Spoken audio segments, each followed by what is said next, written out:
Magandang araw mga kaibigan. Bigyan natin ng opinion, reaction ngayon itong Facebook reel shared by Elmer B. Hugalbot. Interview ito sa mainstream media kay Professor Clarita Carlos. No? Pinag-usapan nila yung akusasyon ni Senator Amy sa kanyang kapatid na gumagamit ng polvoron. Okay, ito na-shock ako sa statement ni Professor Carlos na these are New Yorkers. Pagkaintindi ko yung Marcos couple dahil tumira sila. Lahat ng tao doon, meaning sa New York, gumagamit ng pulburon. Ano ito, nilaglag? Sige, pakinggan natin ha. Allegations po ni Senator Amy Marcos also involves substance abuse. Do you think this goes into the integrity of the president to lead? Do you think he should address this with, for example, subjecting himself to a hair follicle test? That has been ongoing since before the election. Do you remember? Yes, yeah. And I think somewhere, I don't know where I read it, he did a follicle test already and it came out negative. Saan ko ba nabasa yun? I can't This was remember. in, I think, Sa St. prior to Luke's. the, yes, Oo. 2021, I think, yung according to Yusek Claire Castro. Yeah. Well, sabihin mo na lang for the sake of discussion Yan na. natin, Karen. These are New Yorkers. You've been there. Lahat ng tao doon nagda-drugs. Wah! Hindi pa, I lived there, pero hindi pa ako nag-drugs. Parang hindi na bago sa kanila yung part ng kanilang buhay, yung wala lang, like, in fact, nung nagpunta ako doon, talagang anong-ano ako doon dahil, di ba, ang marijuana was legal there and very sensitive ang Yes, ilong ko oo. doon. Opo. So, talagang palaging nakaganon ako at that time. So, yeah, I'm not justifying it. I'm simply describing what the life in New York looks like. Yeah. And remember when they were in exile, doon nga niya na-meet si Lisa di ba? That's how it was. That it continued after he became president is something we don't know. Pero yung nakita. Yon. These are New Yorkers. Matagal tumira doon. Doon sila nagkita. At alam mo na, ang mga tao sa New York, karamihan ay nagpupulburon. So, ano yun? Kayo na lang ang umintindi. Nilaglag na ba? Ay, nako. Kaming mag-asawa, nagbakasyon kami sa US, Canada last year. Grabe. Sa Washington, yung Washington State, doon kami, talagang legal ang yung Mary Jane, legal. Sa Canada, saan ba yung parte ng Canada? Kalimutan ko yung lugar sa Canada na meron talagang lugar, street, puros mga adiktos, binidiktos nandun. Kawawa ang kalagayan. Kasi, pinapabayaan lang ng gobyerno. Sinusustentan sila ng gobyerno. Ganyan po ang style sa yung US, Canada. Talaga, yung sinabi ni Professor Carlos, New York, halos lahat ng tao doon nagpupulburon. So doon tumira ang BBM at Lisa nung edi gumamit sila noon. So ang question ngayon, gumagamit pa ba? Yun na lang ang question ngayon. Ano pa? So dugtong-dugtong na lang ito unang nagsiwalat si PRRD bago sandali, yung sabi ni Professor Carlos sa interview na tapos na yung test sa buhok at negative. Hindi po buhok yun. Ihi lang yun. Nung bago magka-eleksyon ng 2022. So, dahil sa aligasyon ni PRRD na may isang kandidato gumagamit ng coke, kaya ang mga kandidato kanya-kanyang pa-testing. Walang hair test. Puros ihi.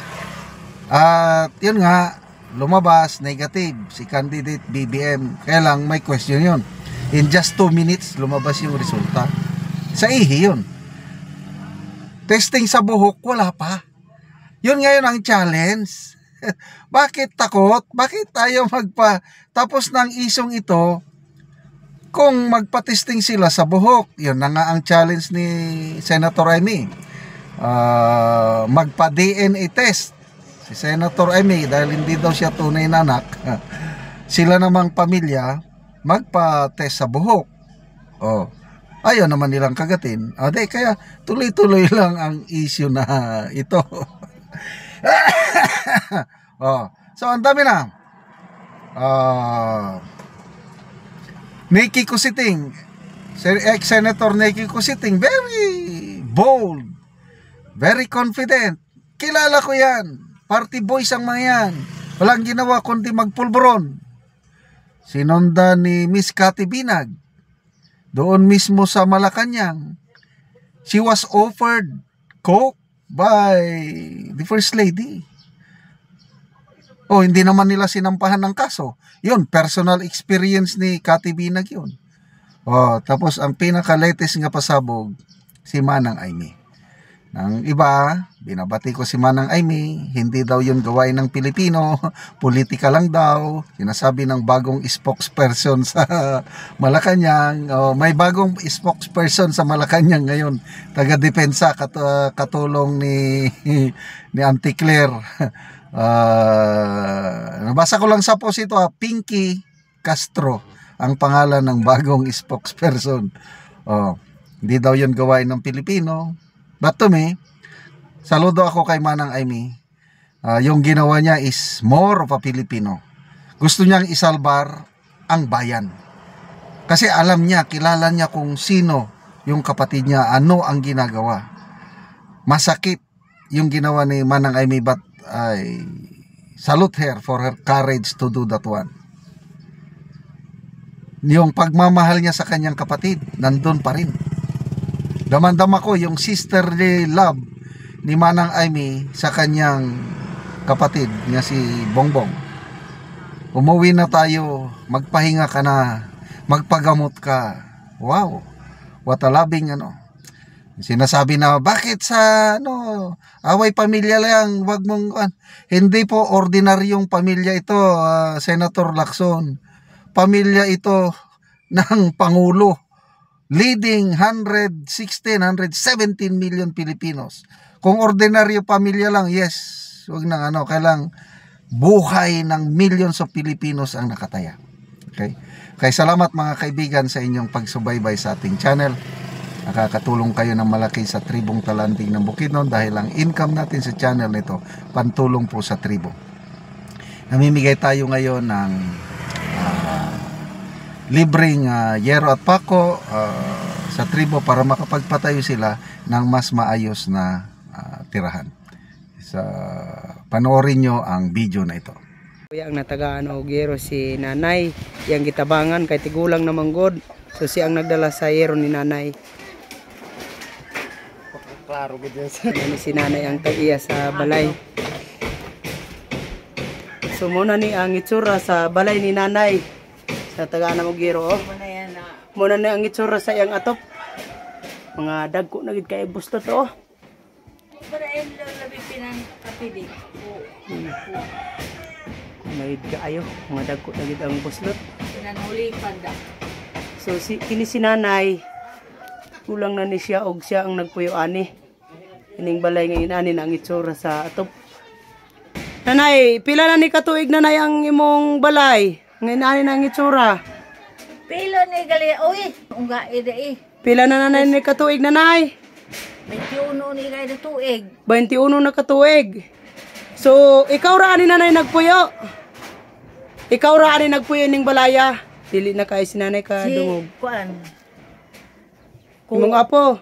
Kung ang mga apo kay gatrabaho man na siya. Pila ka bukang yung apo nanay nga gatulugan sa imo ah? 4. 4 ka buok. So pila na rin nanay mong edad? 85. 85 na si nanay. So inaani na ang itsura sa iyang atop. Mato Ginoo ta naka-atop kuha. Nailisan so atop ko yan nga ludak. So si nanay dili siya kabalo Bisaya, so tadaan dig siya. Salamat daw sa Ginoo sa nagtabang daw sa sin nga makaatop na siya. Kay ani namang gid ang itsura sa iyang balay, so magatop na ni karon si kuya, kay gitabangan lang ni si nanay kang kuya sa iyang apo. So salamat kayo nanay. Salamat.